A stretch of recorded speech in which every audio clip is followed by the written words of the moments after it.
This one is a fun vintage one called The Animals Merry Christmas. It's a collection of a few different stories and poems, and the copyright on here is 1950.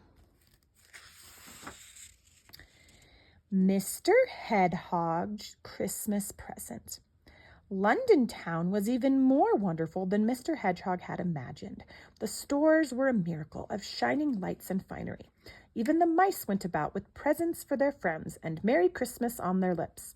"I should like to get a present for Mrs. Hedgehog," said Mr. Hedgehog to himself. What should it be? Not a fur coat. Mrs. Hedgehog had one that suited her perfectly. Not a diamond tiara. That would be too heavy for her head. Might make it ache. Surely not a bottle of scent. Hedgehogs like the smell of fern and hawthorn. Suddenly, something lovely caught Mr. Hedgehog's eye. A bright red apple lay in the clean snow near the curb, lost and forgotten. Mr. Hedgehog picked it up and brushed off the snow. He polished it with his mittens. Solemnly, he'd offered it to his wife and said, "A Merry Christmas, my dear." Mrs. Hedgehog kissed him. "Thank you," she said. "I'll make us a big, sweet, warm apple dumpling."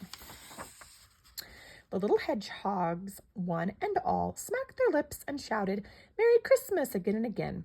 And arm in arm, the hedgehog family hurried home to their cozy burrow, which soon smelled excitingly of apple and spice and crisp pastry browning, the very merriest kind of Christmas smell. Green Christmas. "It's almost Christmas and still no snow," cry the woodland creatures. "We still can go out of our houses to search for roots and seeds in the dry grass and maybe shoots of fern and fennel that think it's spring. We may find acorns. Most anything that's good to eat may be in sight for Christmas dinner on such a night, when the ground is bare of ice and snow, and stars are bright and winds don't blow. Hooray for Christmas and still no snow." "'Tis almost Christmas and still no snow," sighed the townsfolk, wishing the wind would blow. "Our doors are wreathed with pine and holly, and our Christmas trees would look extra jolly, blazing with lights if the snow came down, deep and white all over the town. Why doesn't the sky go woolly gray? Why doesn't it snow for Christmas Day? It's not like Christmas without some snow," sighed the townsfolk, wishing the wind would blow. But hooray for Christmas and still no snow, cry the woodland creatures, and out they go. The Singing Christmas Tree. A little deer came skipping merrily home through the snowy woods.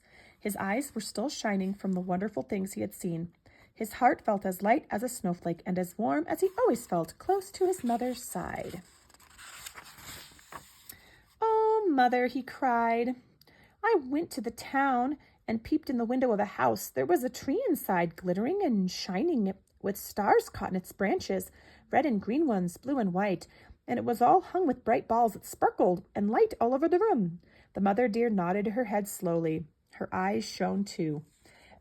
"That was a Christmas tree," she said softly. "At Christmas time, people deck their trees with lights and toys and shining things." "Christmas tree?" whispered the little deer. "Oh, Mother, I want a Christmas tree too, with lights." The mother deer pawed the snow ground thoughtfully. Oh, how much she wanted a tree for her baby. She thought, and at last an idea came to her. "Follow me," she said. She took her baby further into the woods and showed him a small green tree in a little clearing. "We'll put berries on the branches, and we'll put tasty shoots on them and tender roots." The little deer helped. He worked busily. But when the tree was dressed, it was not bright and shiny like the trees in town. "Never mind," said his mother. "Wait until morning. Then we'll come to look at it again." Next morning, the mother and the baby deer went deep into the woods. Close to the clearing, they stopped and peeped in. The little deer opened his eyes and his mouth. Icicles hung from the Christmas tree, shining with sunrise. Snowflakes sparkled on it, red and blue and green. And on all the branches were dozens of bright singing birds, eating the berries and roots and shoots. "Merry Christmas," they sang. On that early Christmas morning, "Merry Christmas," they chattered between bites.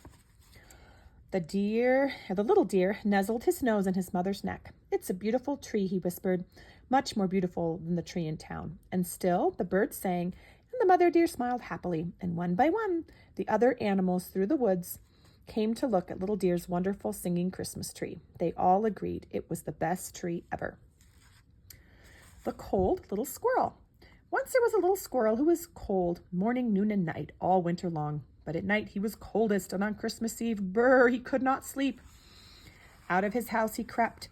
He sat on a snowy branch, shivering under the stars. Colder than ever, he said, but it seemed sort of magic, too, and down the tree he ran.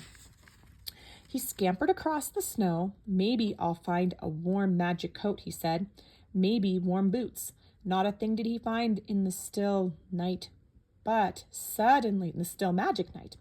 But suddenly he saw something far away, something warm and friendly. It was a small, cozy house, its window bright with candles. The little squirrel ran to it and climbed up on the chimney. Close to the hearth sat a fluffy little raccoon. She was saying to her mother, "I wish Santa would bring me a real live doll." And just at that moment, the cold little squirrel slipped on the ice. Right down the chimney he tumbled. The little raccoon picked him up and hugged him. "Here's my real live doll," she cried. "I'll make him a warm little coat and warm boots." And the cold little squirrel curled up in her arms, cozy and warm, on that cold magic night. The long ago donkey. One night, it seemed very cold in the big red barn. The little donkey stamped his feet. "I don't like winter," he said, and pushed close to his mother. "I don't like cold, snowy winter." "Winter is beautiful," his mother said. "Winter is best of all for donkeys because of what happened to a little donkey long ago." And then the mother donkey told the story of long ago. She told about a lonely little donkey in a cold stable on a winter night. She told of weary travelers who came to stay in the stable because all the inns in the town were full.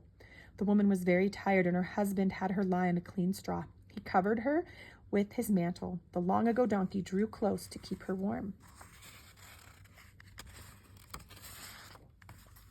Toward morning, she awakened and gave birth to an infant boy. She wrapped the infant in soft garments. There was no cradle in that stable, but there were mangers filled with food for the animals, and in one of those the woman carefully laid the baby. It was the long ago donkey's own manger. He drew close, that little donkey, and all night he watched over the sleeping infant. The woman stroked the little donkey's head. Then she and her husband knelt beside the manger. "We will name this child Jesus," she said. Then suddenly the stable was filled with light, and a great star that hung over it. A host of angel voices sang for joy. The donkey put his head close to the feet of the infant Jesus. He didn't feel lonely anymore.